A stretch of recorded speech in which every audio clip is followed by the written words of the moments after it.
voice. We sing Hallelujah.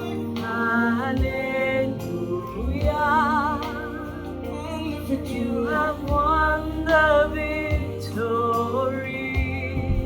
I'm so glad that he's alive. Sing. Hallelujah. You have won it all for me. That could not hold you down. You are the reason, King, seated in majesty. You are the reason, King. God is risen, He's alive. He won the victory, He reigns on high. Our God is risen, He is alive. He won the victory, He reigns on high. Our God is risen, He is alive. He won the victory, He reigns on high. Our God is risen, He is alive. He won the victory, He reigns on high. Hallelujah. You have won the victory. Hallelujah. You have won it all for me. Death could not hold you down. You are the risen King, seated in majesty. You are the risen King.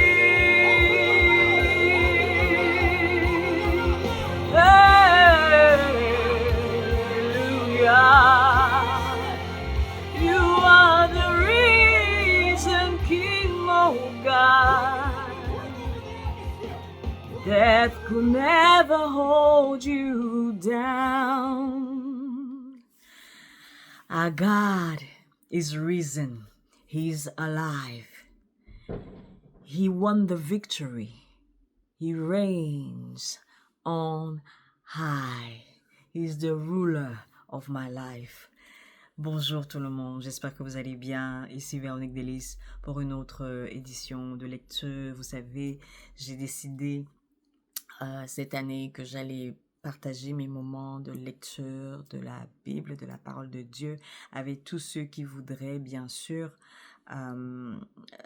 poursuivre ces lectures, aller jusqu'au bout. Peut-être qu'il y en a qui ont de la difficulté parfois à rester disciplinés dans leur lecture. Ben, je voulais qu'on le fasse ensemble. Et voilà, donc j'y suis. Et aujourd'hui, nous lisons dans le livre de Luc, le chapitre 20. Nous irons du verset 41 au verset 47. Alors, si vous avez vos Bibles à côté, sortez-les, mettez-les proches, parce que c'est bien important que vous lisiez pour vous-même, par vous-même également. À ce moment-ci, on va confier ce moment au Seigneur éternel. Nous te sommes reconnaissants, nous te disons merci, toi qui es le Dieu vivant, toi qui es saint, toi qui es le Dieu de justice, toi qui es le Dieu de paix, toi qui as la vie éternelle, Père éternel, et qui veut bien la donner à qui veut bien la recevoir en Christ Jésus. Père, nous sommes venus te dire merci, nous sommes venus te célébrer parce que tu fais des choses extraordinaires au quotidien, Seigneur. Voici, Papa, ce moment que nous avons pris pour lire dans la parole tel que tu nous le recommandes, Seigneur. Nous prions que ton Esprit Saint éclaire les yeux de notre compréhension, Papa, et il nous affermisse dans la résolution qui est la nôtre de mettre en pratique ce que tu nous demandes de faire, d'obéir à ce que tu nous donnes comme instruction. Merci, Papa, parce que c'est par ton Esprit Saint, Père éternel, que nous allons procéder et que c'est par ton Esprit Saint aussi que nous allons être édifiés. Nous en profitons pour te demander pardon, Papa, pour toute faute, pour tout manquement, pour tout péché, Père éternel. Oui, Père, pour toute action, pour toute omission, Seigneur. Action qui ne t'ait pas fait honneur, pour toute parole qui n'ait pas été digne du Dieu Tout-Puissant que tu es, Père éternel, pour toute pensée, Papa, qui était une abomination à tes yeux. Père, merci de recevoir cette prière, Papa, comme une offrande agréable, Papa, d'odeur agréable, au nom puissant du Seigneur Jésus-Christ. Donc, c'est tel que nous aussi pardonnons à ceux qui nous offensent, que nous te prions effectivement, Seigneur, de nous pardonner. Amen. Alors, il y a deux thèmes qui sont évoqués dans la portion que nous lisons aujourd'hui. Du verset 41 au verset 44, du moins dans ma Bible, à moi, c'est intitulé « Le Messie et David ». Tandis que du verset 45 au verset 47, c'est intitulé « Ne pas agir comme les maîtres de la loi ».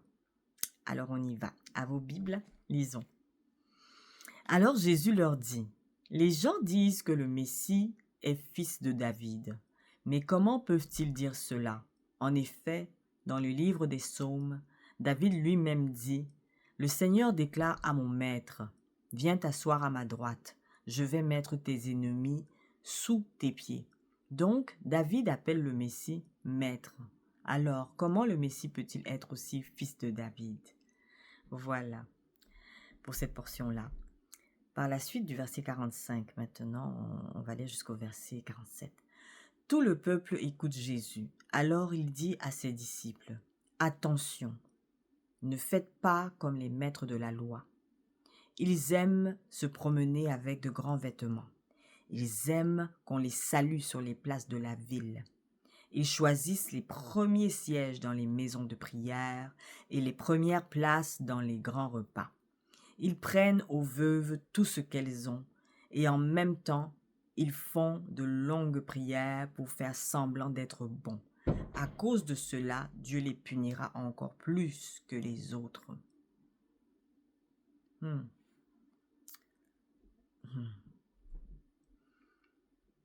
Le retour que je peux faire pour aujourd'hui, que je trouve vraiment bien, c'est le fait que David lui-même nous enseigne que l'honneur soit donné à qui l'honneur est dû. Il a beau être l'ancêtre de Jésus-Christ, il a beau être son parent. Au moment où il parle, il est son parent, bien sûr. Jésus n'est pas encore venu sur la terre, mais prophétiquement, il parle de ce Messie-là qui vient et qui est son maître à lui. Donc, il a beau être son parent, mais il reconnaît en lui le maître qu'il est. Il reconnaît l'autorité spirituelle de Jésus-Christ. Et pour cela, il s'exprime tel que nous l'avons vu. Et pour la suite, pour la section suivante, c'est vraiment clair. Les instructions sont claires. Ce qu'il ne faut pas faire. Ce qu'il faut faire et ce qu'il ne faut pas faire. C'est clair comme l'eau de roche. Ça pouvait pas être plus clair en fait. Donc voilà. C'est important qu'on ne fasse pas de Dieu notre ennemi. Parce que sa punition, elle n'est pas drôle à subir. Donc, il est important, comme il nous est instruit ici par Jésus-Christ lui-même, de ne pas faire comme ce type de maître de la loi, cette description ici, de faire vraiment l'opposé de ce qu'eux ils faisaient. Voilà, c'est un reproche qui leur est fait, qui en même temps est une instruction pour nous qui observons ces maîtres de la loi, ces agissements. Plutôt que de murmurer, par exemple, à ce propos, c'est important d'observer et de se tenir à carreau. Voilà. Père, nous te rendons grâce, nous te disons merci. C'était déjà tout pour aujourd'hui. Nous savons que tu étais au milieu de nous parce que c'est au nom du Seigneur Jésus-Christ que nous nous sommes rassemblés pour cette lecture, Seigneur.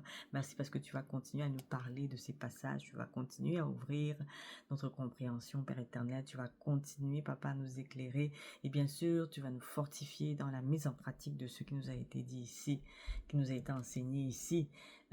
Merci pour les exemples que tu nous montres, des exemples à suivre, Père éternel. Merci, Papa, pour ta lumière qui est vie et vérité.